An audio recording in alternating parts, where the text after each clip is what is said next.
नमस्कार दोस्तों, आप सभी का हमारे YouTube चैनल मैवरिक ऑटोमेशन में स्वागत है। आज के इस वीडियो ट्यूटोरियल में हम चेक करेंगे राइजिंग एंड फॉलिंग पल्स के बारे में। जो राइजिंग पल्स होती है वो पॉजिटिव पल्स को डिटेक्ट करती है। दैट मीन्स कि जब जब कोई सेंसर ऑपरेट होगा या कोई पुश बटन ऑपरेट हुआ या लिमिट स्विच ऑपरेट हुआ तो हमें कंटिन्यूअसली उस पल्स को एक्टिव नहीं रखना है। जैसे ही सेंसर सेंस करे उसी दौरान हमें 1 मिली सेकंड के लिए या 500 मिली सेकंड के लिए 10 मिली सेकंड के लिए एक पल्स की रिक्वायरमेंट है। देन हम वहाँ पे राइजिंग पल्स का इस्तेमाल कर सकते हैं। और इसी तरीके से अगर हमें कोई सेंसर ऑफ होने पर या कोई पुश बटन ऑफ होने पर या कोई लिमिट स्विच ऑफ होने पर वो पल्स अगर हमें सिस्टम में या लॉजिक में रिक्वायरमेंट है, देन हम वहाँ पे फॉलिंग पल्स की यूज करते हैं। तो आइए स्टार्ट करते हैं। राइजिंग पल्स को लेने के लिए हम यहाँ पे लिखेंगे LDP, that is for positive pulse x0। तो जो एरो मार्क है अगर अप साइड है तो ये राइजिंग पल्स कहलाता है। और इसके थ्रू अगर हम नॉर्मल आउटपुट को इस्तेमाल करते हैं तो नॉर्मल सिमुलेशन मोड पे वो पता नहीं चलेगा क्योंकि उतनी फास्ट स्कैनिंग नहीं होगी। तो उस पल्स को डिटेक्ट करने के लिए हम यहाँ पे एक आउटपुट को सेट करते हैं y0 को, और एक हम फॉलिंग पल्स लेते हैं LDF x1। तो जब हम x1 को ऑफ करें उसी कंडीशन पे सिर्फ जो y0 सेट था वो रीसेट हो सके। तो RST y0 कंपाइल करते हैं प्रोसेस को, मॉनिटर एंड रन। देखिए जैसे ही हम स्विच ऑन करते हैं यहाँ पे तो भले ही हमारा कंटिन्यूसली स्विच ऑन है, सिर्फ उसने एक पल्स जनरेट करके आगे आउटपुट को होल्ड कर दिया। अगर हम यहाँ पे ऑफ भी कर देंगे तो कोई फंक्शन यहाँ पे नहीं होगा क्योंकि जो राइजिंग पल्स है सिर्फ पॉजिटिव पल्स को ही डिटेक्ट करती है।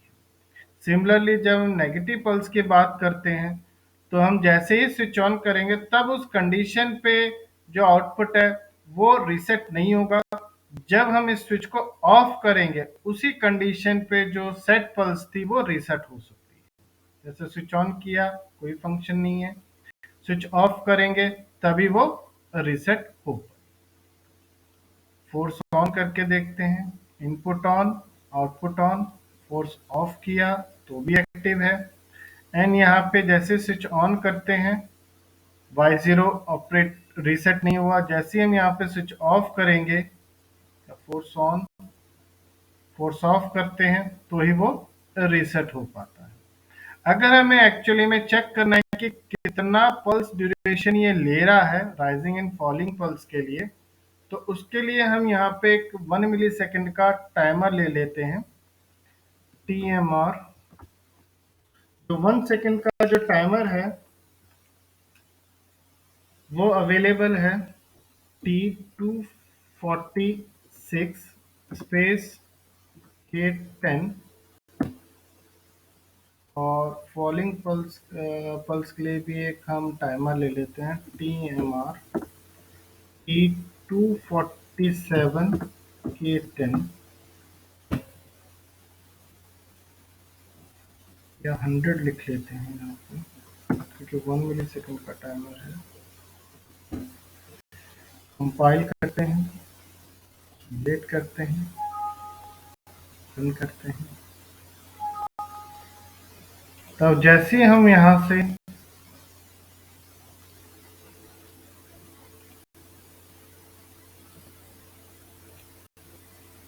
ऑन करते हैं तो सिर्फ 4 मिली सेकेंड्स के लिए ही ऑपरेट हो पा रहा है।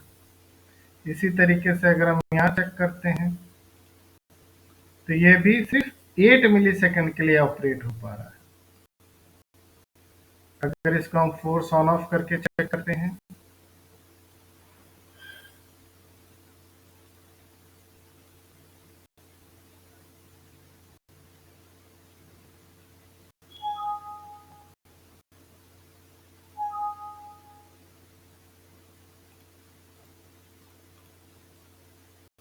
सिर्फ 4 मिली सेकेंड्स के लिए ऑपरेट हुआ। ये भी 4 मिली सेकेंड्स के लिए ऑपरेट हो रहा है। तो जो ड्यूरेशन है इनका वो सिर्फ 4 मिली सेकेंड्स का ड्यूरेशन है। 4 मिली सेकेंड्स के लिए ऑन या ऑफ हो सकते हैं। इसी तरीके से अगर मुझे आउटपुट साइड के थ्रू पल्सिंग करनी है, देन हम उस कंडीशन पे x2 लेंगे और यहाँ पे इंस्ट्रक्शन लिखेंगे PLS Y0 and falling pulse के लिए हम लेट्स सपोज इसको हम M0 कर देते हैं और इस M0 के थ्रू हम एक आउटपुट सेट कर लेते हैं, सेट Y0, और X3 के थ्रू हम एक फॉलिंग पल्स जनरेट करते हैं PLF M2, और M2 की हेल्प से हम रीसेट करते हैं Y0 को।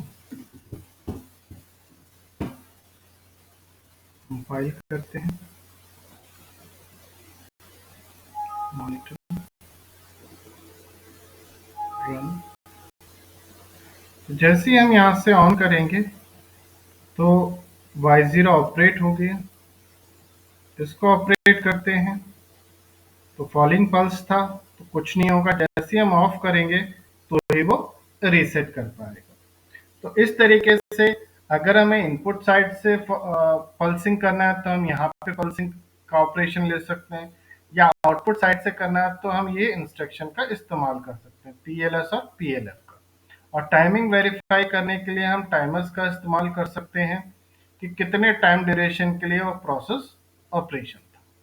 तो इस तरीके से हम rising pulse and falling pulse का इस्तेमाल कर सकते हैं किसी भी छोटी से छोटी पल्स को डिटेक्ट करने के लिए PLC के अंदर। Thank you.